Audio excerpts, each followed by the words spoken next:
فرق یک شاه و یک ملای مفتخور.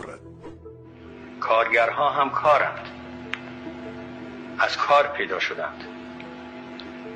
ذرات موجودات در عالم طبیعت فعال هستند برای ایجاد همه موجوداتی که در این عالم است. بهتون توصیه میکنم که همه پهلوی کارخانه‌تون خانه بسازید که کارگره راحت اونجا بشینه و نه مثل حالا که یک ساعت و نیم سوار اتوبوس بشه از خونش برسه سر کارش، رفتن 1 ساعت و نیم هم برگشتن میشه 3 ساعت. این 3 ساعت خب بره در میدان ورزش کارخانه وقت بگذرونه، بدنش سالم میشه، روحش تازه میشه، قوی میشه، بهترم کار میکنه. در خانه سازی برای کارگرانتون سازمانی هیچ وقت پشیمون نمیشه.